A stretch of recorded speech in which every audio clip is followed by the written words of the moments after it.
So this has been a really bad week for President Trump. Probably the worst week in his entire presidency, which says a lot. And it looks like we're going to go through a second impeachment trial during the presidency of Donald Trump. The fourth impeachment trial in American history against a sitting president.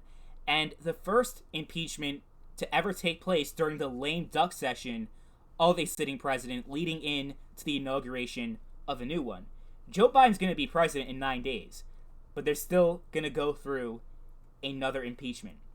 So it looks like the plan for the Democrats is that they're going to vote on impeachment this week, and obviously it's going to pass because even though there's a very slim majority that Democrats have in the House, there are a handful of Republicans that actually can get behind impeachment, a lot more than last year's impeachment. And it seems like it's something that every Democrat is unified on. So they are going to pass impeachment in the House, but it's not going to go through the Senate. And actually what they're doing is that they're going to wait until after the first 100 days of Biden's presidency and then send the articles to the Senate, which is probably one of the most ridiculous things I've ever heard of. You're going to retroactively remove a president from office after their term has expired. That's the most absurd thing I've ever heard, but that's the plan.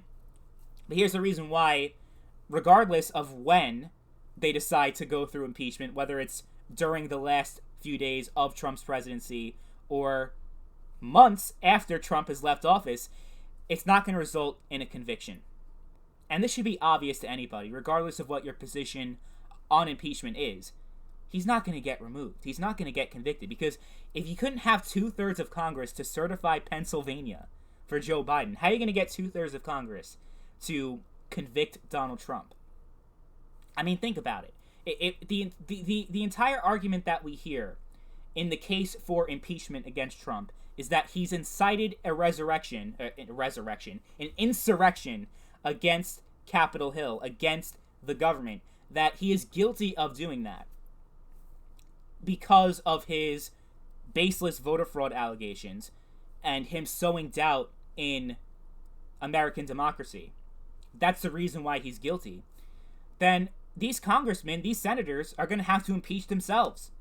If they're going to also impeach Donald Trump, they're going to have to remove themselves from office, because almost every Republican in Congress refused to congratulate Joe Biden or acknowledge Joe Biden as the president-elect. So it's not going to work, because obviously these congressmen are not going to remove themselves from office because they've been taking part in these voter fraud allegations. And that includes Mitch McConnell, that includes Lindsey Graham, that includes pretty much every Republican senator bar 3 of them. I think Mitt Romney, Lisa Murkowski, and Susan Collins were the very few Republicans that said, Joe Biden is the president-elect, let's move forward. Every other Republican in Congress said, no, we have to contest this election, we have to keep litigating, we have to keep saying that the election was stolen. And now you have a few Republicans that are doing a 180 after the riot, saying, oh, no, Joe Biden is the president-elect, we now have to move forward. Lindsey Graham is one of them. But still, if Donald Trump is responsible for what happened this past Wednesday, so are all the Republicans in Congress right now.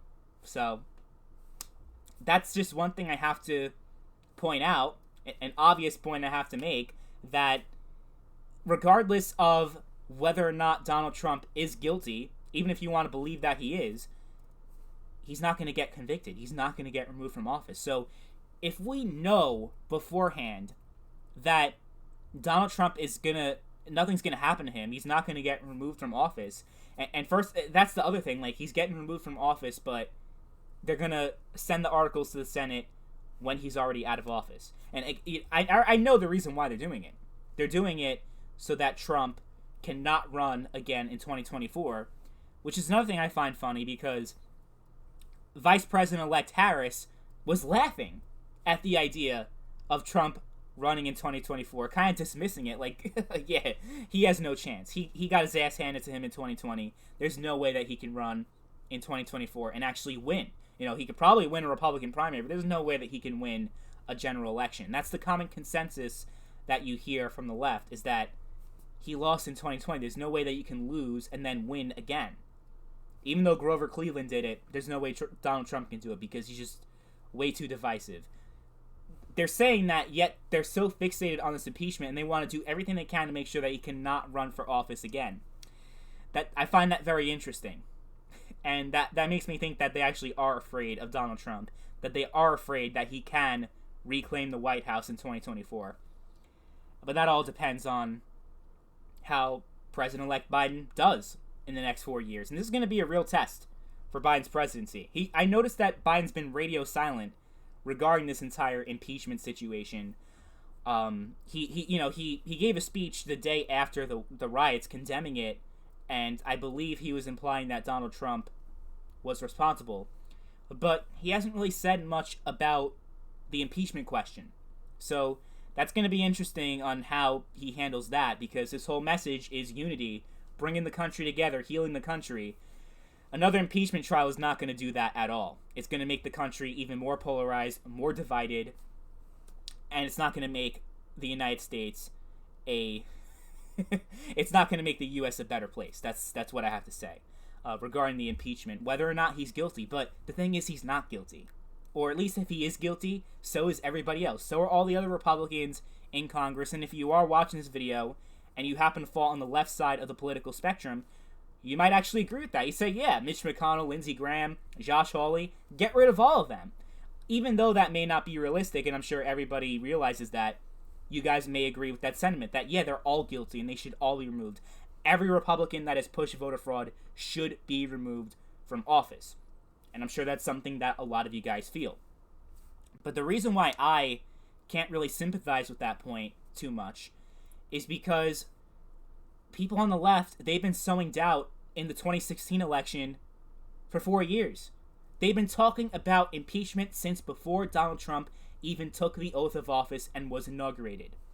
They've been talking about impeachment since November 8th, 2016. They've been looking for a reason to get Trump removed from office and to overturn the election of 2016 this entire time. So even if, hypothetically, the left had a real case here, that they had a compelling argument as to why Donald Trump deserves to get removed from office, I still can't get behind it because they're a bunch of hypocrites. They're talking about Republicans sowing doubt in American democracy, yet that's exactly what they've been doing the past 4 years with these baseless allegations that Donald Trump has been colluding with the Russian government, and that's how he got elected, is that the entire WikiLeaks situation, that was all Russia. Everything was Russia. Russia. Here's the thing. There's about as much evidence as Russia getting Donald Trump elected as there's evidence of widespread voter fraud. And that's to say that there's no evidence of either.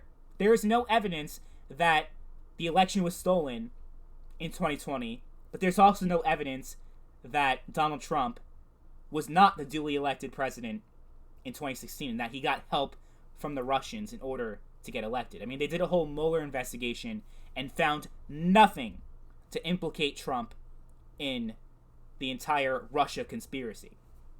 And the whole thing last year, the impeachment of early 2020, had nothing to do with Russia. It had to do with the phone call that Donald Trump had with the president or prime minister of the Ukraine regarding getting some dirt on Hunter Biden and his involvement in Burisma. And he was charged with abuse of power and obstruction of Congress. That's such a broad thing. I'm glad that he did not get convicted in that, because that was just... that entire impeachment trial was a sham. It was bullshit. And the whole thing about impeachment is that it should only happen if it's clearly obvious that the president is guilty and that there is a consensus among the American people that he is. The problem is, despite how polarizing Donald Trump is, despite how many people hate Donald Trump and are happy that he lost the election in 2020, there's still a lot of people that support him. 74 million Americans voted to re-elect Donald Trump. about 46% of the electorate voted to re-elect Donald Trump. So, yes, Joe Biden did win the election, and I am not going to dispute that at all. I do not believe that these voter fraud allegations had anything to it. At the same time, you know, if you're saying that Donald Trump is guilty and that he deserves to be removed for peddling these allegations of voter fraud and sowing doubt in democracy, which indirectly incited these riots, here's the thing, though. Donald Trump, he's not guilty of doing that, because he did not once say that he actually wants violence, that he wants riots. He never said that. He said he wants a peaceful protest in Washington, D.C. on Wednesday. That's what he wanted. That's what Donald Trump said prior to the riot that took place. The protest. It started off as a peaceful protest, then it got violent. Donald Trump never said that he wanted actual violence, that he actually wanted people to storm the Capitol building and disrupt the certification process. Never once did Trump even say that.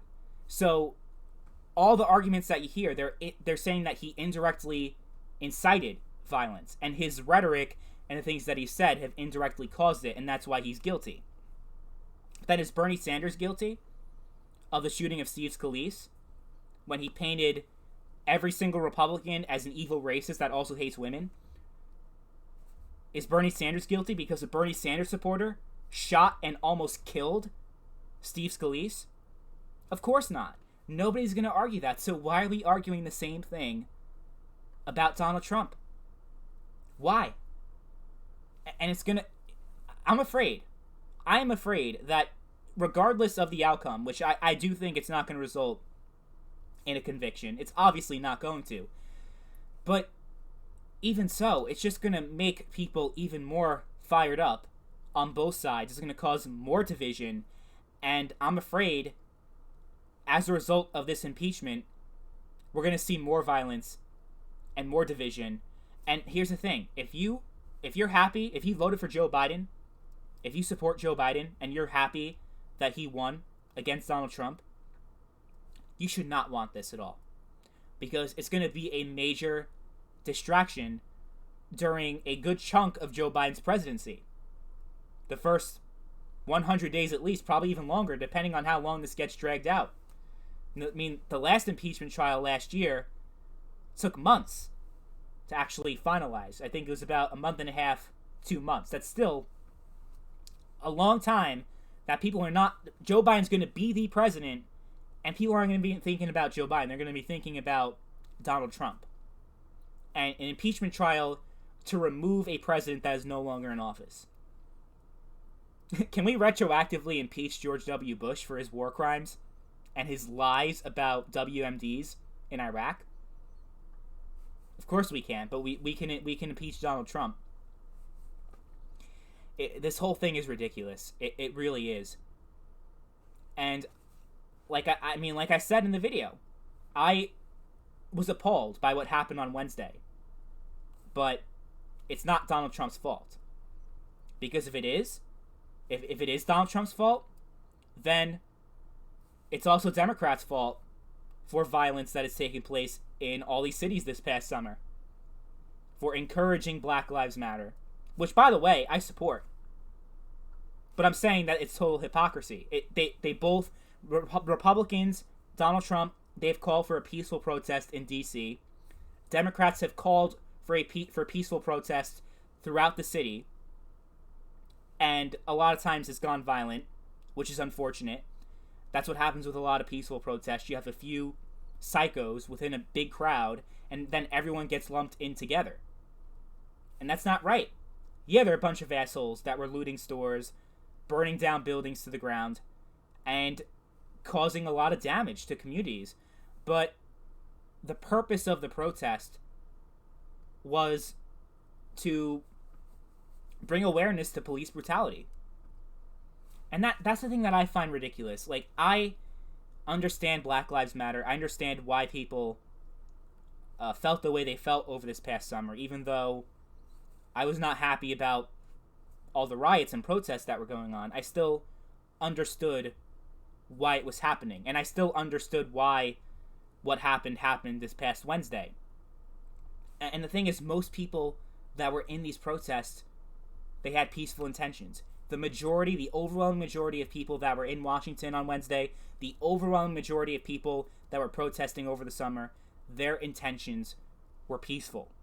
But you had a few bad eggs that had to ruin the entire thing. So I do think that it's fair to compare the BLM protests to the Washington protests in the sense that there have been far more arrests towards Black Lives Matter protests and to African American protesters and people of color that have protested, as opposed to the mostly white people that have protested and rioted in Washington this past Wednesday. I agree that there is a lot of racial disparities that happen, especially when it comes to the treatment of minorities by the police. But I love how all these conservatives, they talk about Ashley Babbitt, the woman who was shot and killed during the protests. Say her name. Her name was Ashley Babbitt. These same people, by the way, who don't even want to hear about the black people that are killed, like George Floyd, Breonna Taylor. They don't even want to hear it. But they talk about Ashley Babbitt because she was white. Yeah, there's a lot of hypocrisy on the right. I'm not a right winger. I'm not even conservative. I'm nothing like that. I hate everybody. That's my position. You're all a bunch of hypocrites. But like, the thing is, I love how a bunch of people on the left all of a sudden were sticking up for the police. There's, because of that police officer that was killed. They were justifying the killing of Ashley Babbitt because it fit their narrative. It happened to fit their narrative to be pro-police during that moment because it made Trump look bad. Because a police officer was killed during a pro-Trump riot. It's sick. The left and the right is sick. That's the best thing that I can say right now. This country is sick. The two-party system has to go because this polarization, it's not caused by any one person. It's not caused by Donald Trump. It's not caused by Democrats. Well, it's caused by Democrats and Republicans, this two-party dynamic. That's the reason why we have polarization if we only have two sides, and the only objective of the two sides is to hurt the other one, and you have a constant power struggle between these two factions. Of course there's going to be polarization. So, I don't even know what the solution is. I don't even know how you can bring the country together as long as we still have this two-party system in place. I have no idea. I really don't. But I just want to talk about one more thing, because another thing people mention about why Donald Trump should be removed is because he took his time to deploy the National Guard, which implies that he kind of wanted chaos to brew in the Capitol building, and he wanted to make sure that the election was not certified and that it was pretty much chaos in D.C. That's why he did not deploy the National Guard, is because he wanted violence and he wanted these riots to take place. If that's the case, then we should impeach the governor of Minnesota, we should impeach the governor of Wisconsin, we should impeach the governor of Washington, and all of these blue state governors that rejected federal help in dealing with the riots over the summer. They did not send the National Guard. They did not want the federal government to help out. Should they get impeached also? And I also hear all these conflicting reports about Donald Trump refusing to deploy the National Guard, and then CNN, ABC, all these mainstream outlets say that it was Mike Pence that made the decision to deploy the National Guard. But the Constitution says that the vice president has no such authority. So I have no idea what to believe. Is it possible that Donald Trump held off on the National Guard and that was his decision? He says that he deployed them immediately. I'm not one to just automatically take Donald Trump for his word, trust me. But I also can't trust what these major media outlets say as well, because they're all full of shit. They really are.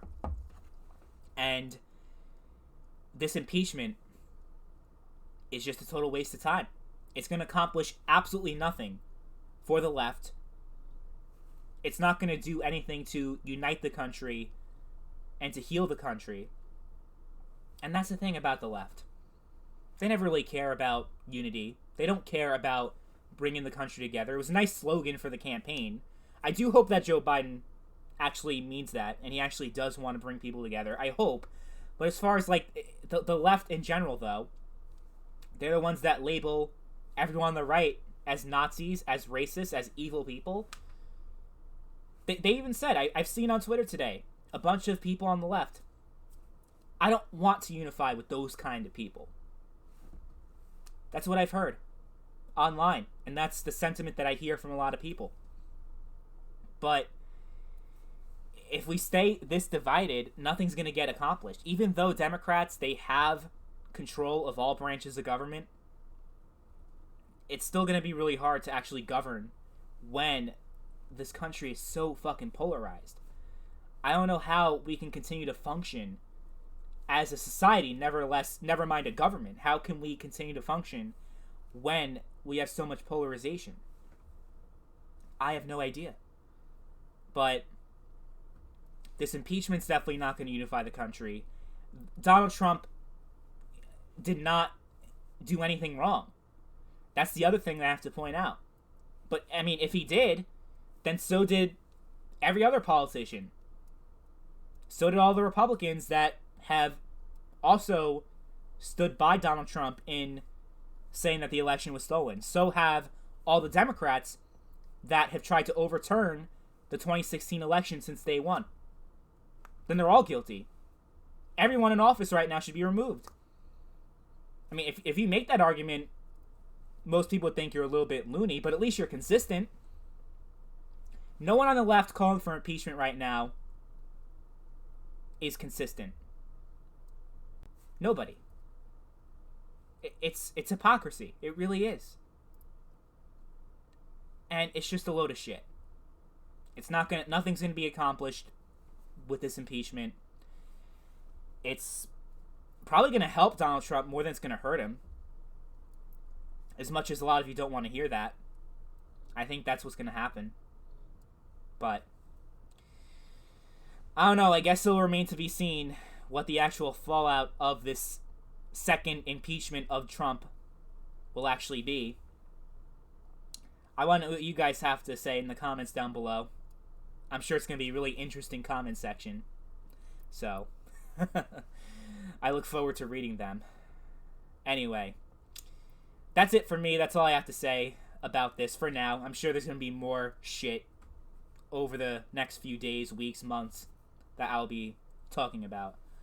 But all